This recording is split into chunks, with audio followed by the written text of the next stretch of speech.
Merhabalar arkadaşlar, kanalıma hoş geldiniz. Bugün sizlere yine şahane bir toka anlatımı yapacağım. Yine çok tatlı bir toka oldu. Saç da çok güzel duruyor. Hemen şöyle göstermek istiyorum. Ben bunu silikon sıkarak şu ara kısımlarını da tokaya gayet sağlam bir şekilde yapıştırıp bu şekilde yapıyorum. Bunu yapmadım. Görün istedim. Sonrasında bunu yapacağım ben de. Hemen şöyle malzeme bilgisini vererek sizlere başlamak istiyorum arkadaşlar. Evet arkadaşlar, bu şekilde kullandığım ip Alize Cotton Gold. Şöyle kağıdını da göstermek istiyorum.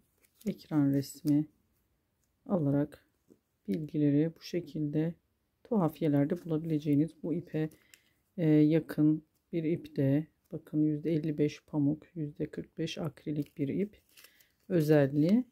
Tokalarınızda anahtarlık, yani tüm örgülerde rahatlıkla kullanabileceğiniz bir ip. Hemen klipsli bir toka yine bu şekilde kullandım silikon yardımı ile.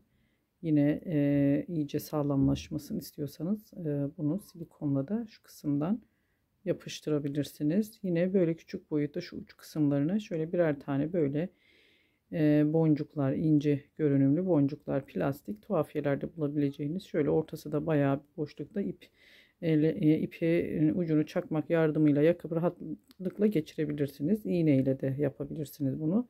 Tığım da yine 2 milim tığ arkadaşlar. Bu şekilde hemen başlayalım örgümüze, tokamıza. İp rengi yine gayet tatlı bir renk tercih edebilirsiniz. Evet, şimdi öncelikle sihirli bir halka yapıyorum ve bu halka içerisine 1 2 3 zincir çekip ikili trabzanla başladık ve bir zincir çekiyorum. 12 adet böyle aralarda bir zincir çekerek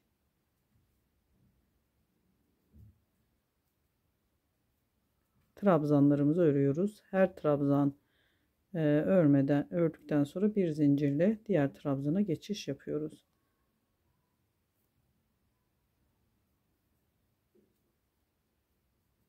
Bir zincir çektim. Arayı da küçülterek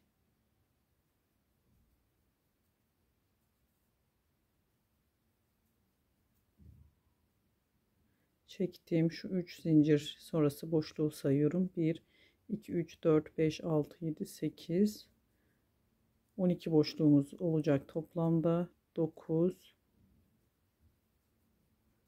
10 11. Şimdi bir zincir çekip 12.'yi de zaten şu çektiğim trabzanın hemen ikinci zincir tepesine monte ettim. Bu da zaten 12. boşluk olmuş oldu. Hemen bu aradaki boşluğa kaydırma tekniğiyle geçiş yaptım. 3 zincir çektim ve buraya bir trabzan yaptım. Çektiğim baştaki bu zincirle birlikte 2 tane olacak. Bir zincir çektim. Diğer bir boşluğa geçiyorum. 2 tane trabzan. Bir zincir çektim. Diğer boşluğa 2 adet trabzan. Bir zincir çektim. Aradaki boşluklara ikişer tane trabzan örerek aralarda 2 trabzan ördükten sonraki aralarda bir tane zinciri çekiyoruz. Trabzanları peş peşe böyle yapıyoruz. Sonuna kadar gelelim. Evet.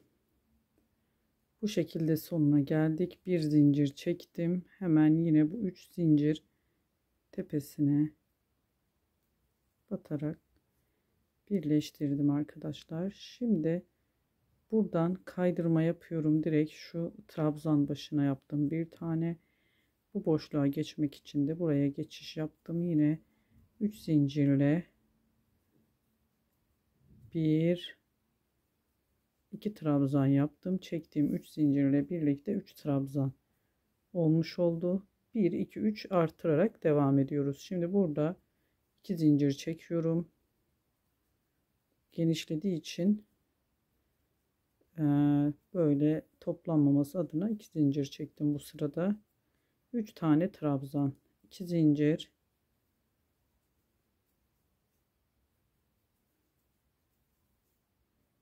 3 trabzan,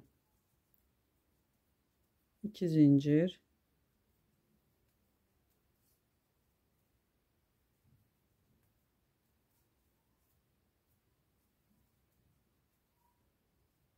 1 2 sonuna kadar aralarda 2 zincir çekiyoruz ve 3 trabzan yaparak boşluklara devam ediyoruz arkadaşlar. Evet, sonuna geldim. 2 zincir çekiyorum ve yine bu 3 zincirin üçüncüsüne, yani tepesine tam birleştirdim kaydırma tekniğiyle arkadaşlar. Bu sırayı da bu şekilde tamamladık. Yine ikinci trabzan tepesine kaydırma yapıyorum. Bu üçüncüye de kaydırma yaparak maksat bu boşluğa ulaşmak. Buraya geldik. Boşluğa geçiş yaptıktan sonra tekrar 3 zincir çekiyoruz ve bu sırada da 4'e çıkardık trabzan sayımızı. Baştaki 3 zincirle 4 tane trabzanımız olmuş oldu. Yine aralarda 2 zincir çekiyorum ve direkt bu boşluklara geçiş yaparak 4 adet trabzan örüyoruz arkadaşlar. Bu sırayı sonuna kadar yine böyle tamamlayalım. Sonrasında devam edeceğiz.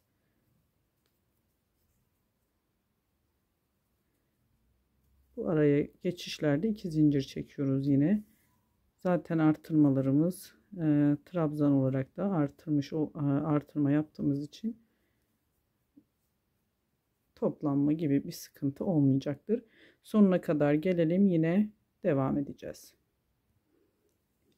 Sonuna yine geldim. 1 2 zincir çektim.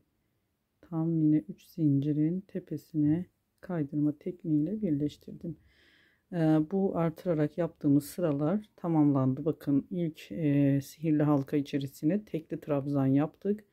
Aralarda bir zincir çektik. İkinci sırada yine 2 tane trabzan yaptık bu boşluklara. Arada bir zincir. Üçüncü sırada 3 tane trabzanımızı yaptık. Aralarda 2 zincir. Dördüncü sıramızda 4 trabzan, aralarda 2 zincir. Şimdi 1 2 3 zincir çektim ve direkt buraya geçiş yapıyoruz. Trabzan yaptık. 3 zincir çektim. Hemen şu kısımlara kenar oyasını kaydırma tekniğiyle ben örüyorum. Buraya yine bir trabzan, 3 zincir çektim. Hemen bu tepesine yine kaydırmayla yaptım. Bir trabzan daha örüyorum. 1 2 3 zincir çektim. Kaydırma tekniğiyle böyle birleştiriyorum. Bu 4 olacak, şu pırpır diyorum ben bunlara. Kenar oyasının uçlarından. Bakın 4 tane yaptım. Trabzan sayımız da 5 oluyor burada. Bakın 1 2 3 4 5. Beşinciyi yaptıktan sonra bu uçlarını yapmıyoruz. Pırpırı sade 4 tane pırpır ve direkt diğerine geçiş yaptık. Hiç zincir çekmiyoruz aralarda arkadaşlar. Tekrar bir tane daha gösterip ilk trabzanımı yaptım. 1 2 3 zincirli bu uçlarını oluşturuyorum. Yine bir trabzan, 1 2 3 zincirle kaydırma tekniğiyle de kapatıyorum. Normal sık iğne ile kapatmıyorum. 3, bakın 1 2 3 4 tane olduktan sonra bir tane trabzan yapıp direkt zincir çekmeden diğer boşluğa trabzan yaparak bu uçları birleştiriyorum, şu kenar kısımlarını. Yine aynı şekilde burada ne yaptıysak burada da aynısını örüyoruz. Sonuna kadar böyle devam edelim arkadaşlar. Tokamızın orta kısmını tamamlamış olacağız. Sonrasında şu uç bağcık kısımlarını sarkan bağcıklarımızı öreceğiz. Ve ortadan da fiyonkumuzun arasındaki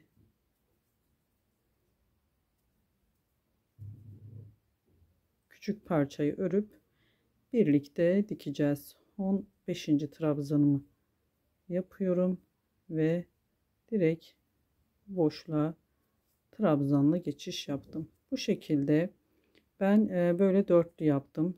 Siz daha büyük olsun istiyorsanız bu tokayı büyütmek, bir sıra daha şu 4 trabzanda tamamladığım sırayı siz 5 trabzan 2 zincir şeklinde ya da 5 trabzan 3 zincir aralarda çekerek arttırabilirsiniz. Daha büyük olacaktır. Daha büyükler için de ideal bir toka, kullanılabilir bir toka. Küçüklüğünü, büyüklüğünü şu sıralardan ayarlayabilirsiniz. Şu sayıları da ve yine aynı oranda arttırarak 4 değil de şu pırpırları 5 6 trabzanda tamamlayarak, bu şekilde arkadaşlar tekniği, sistemi, matematik çok kolay bir motif, yani motifle toka yaptık biz. Hemen şimdi bunu sonuna kadar tamamlayalım. Sonrasında bağcıklarını, şu sarkan bağcıkları ve ortadaki kısmını tamamlayıp dikme işine geçeceğiz, işlemine. Şimdi size de bana da kolay gelsin. Ekran arkasında örelim ve devam edelim. Sonuncusunu yapıyorum. Burada birleştirme yerini göstermek istedim size. Şurada yapmış oldum. Bir daha tekrar.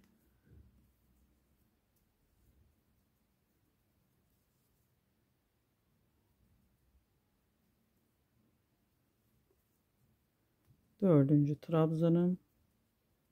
Şimdi dördüncü. Son şu uç.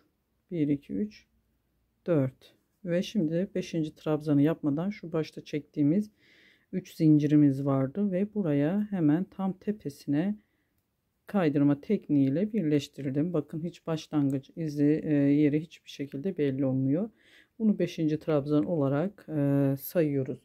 Şimdi motifimizi tamamladık. Burada ipimi kesiyorum kısaca. Hemen arkadan arkaya alarak ipimizi temizliyoruz. Sonrasında arka taraftan şöyle aralardan yürüterek temizleyelim.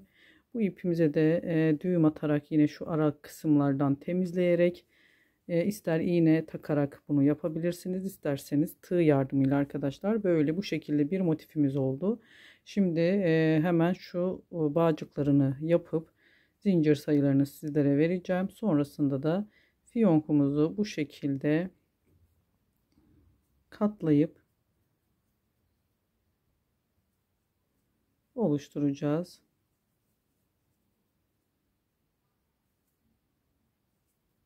Evet.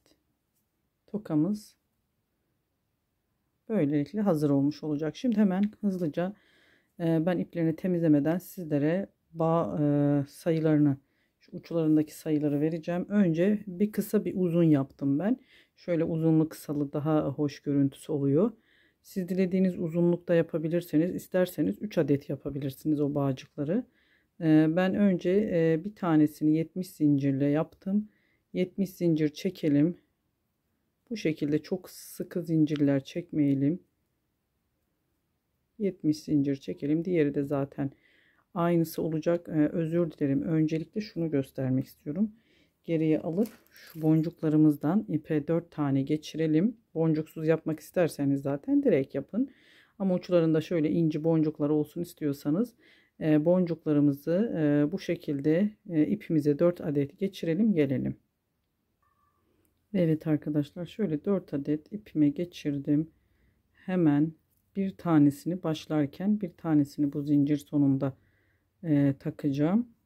Sabitleyeceğim. Şöyle yapıp bunu da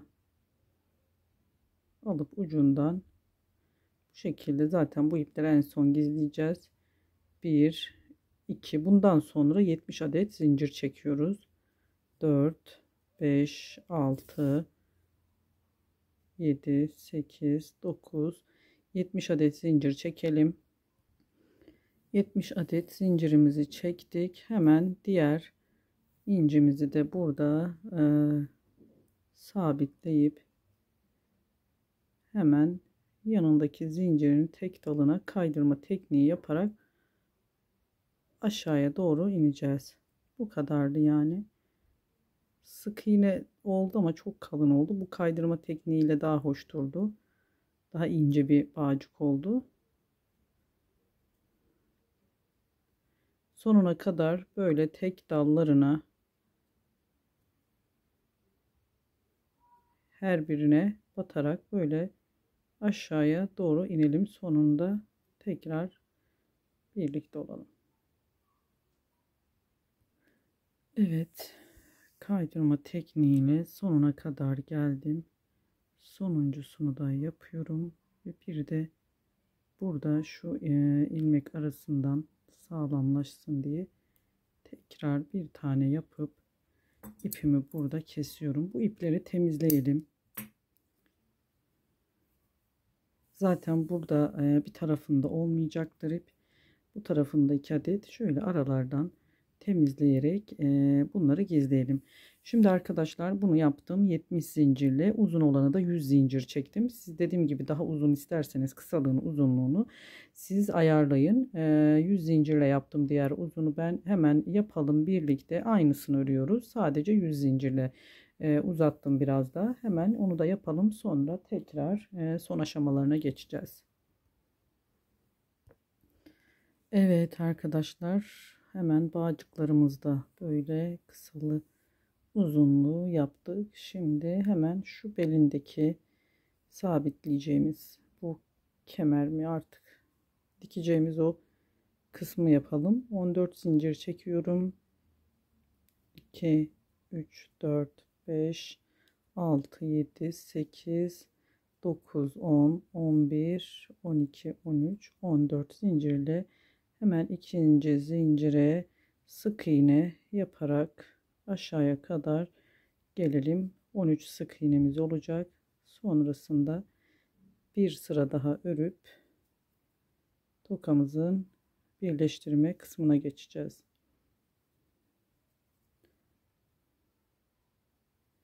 Eğer bunu büyütebilirsiniz. Bu belindeki size göre darsa 15-16 zincirle de başlayabilirsiniz ya da daha sıksın istiyorsanız tokanızın orta kısmını daha sayılarınızı küçülterek zincir sayılarını yapabilirsiniz. 13 adet sık iğne yaptım. Bir zincir çekiyorum hemen dibine, ilk sık iğnemizin tepesine batarak bu sırayı da sonuna kadar örüyoruz. Uzunca ipimizi kesiyoruz. Dikmek için bir pay bırakıyoruz. Bu kadar. Sonrasında da tokamızı birleştiriyoruz.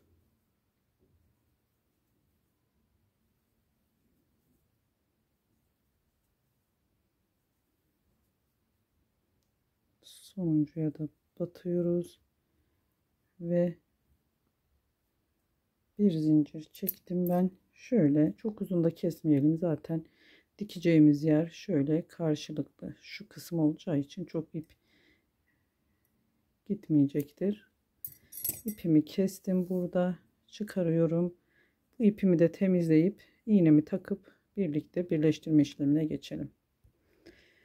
Evet arkadaşlar, ipimi de taktım, hazırladım. Şimdi şu orta kısmından önce motifimizi birleştiriyorum. Tekrar şu kanadını eğip bu şekilde ben ayarlıyorum. Bakın zaten görünecek kısımları 4 tane burada, 1 2 3 4 tane de burada görünecek. Bu ortaya da dikeceğimiz kısım gelecek. Hemen bunu düz kısmından ayarlayalım. Şöyle düz kısmı gelecek. Arkaya şöyle yaparsak zaten hemen alması kolay olacak. Bağcıklarımızı da böyle ortaya, düz kısımlarını bize doğru çevirelim. Uzunu üste, kısayı şöyle alta koydum. Uçların eşitliğini ayarlayalım. Aynı eşitlikte olmasına özen gösterip bu şekilde fiyonkumuzun arkasına koyup onu zaten en son diktikten sonra da bu bağcıkları düzeltebiliyoruz arkadaşlar. Düz kısmını da şu önden saralım. Bakın şöyle alttan zaten bunlar düzelecektir.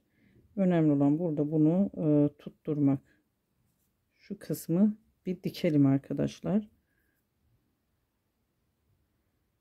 Hemen karşılıklı bakın diktiğimizde burası zaten birleştiğinde sıkıntı kalmayacak ve o bağcıkları ayarlayacağız. Yani bağcıkların sadece ortada kalmasını sağlıyoruz. Dikmiyoruz kesinlikle.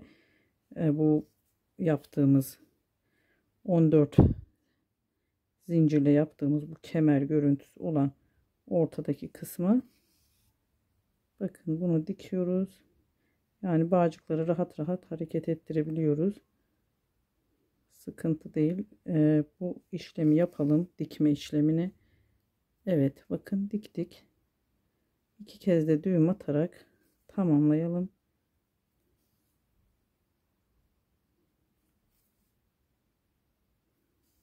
Evet. İpimi kesiyorum burada.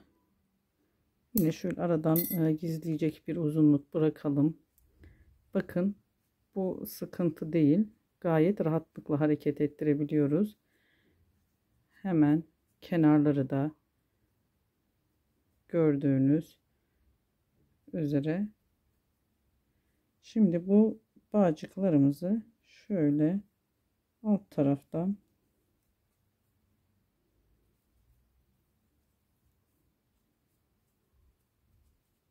çıkartabiliriz rahatlıkla. Bakın arkadaşlar. Şu kısmı daha dar olsun istiyorsanız dediğim gibi siz 12-11 zincirle de yapabilirsiniz. Benimkisi bu şekilde gayet ideal bir görüntüde oldu arkadaşlar.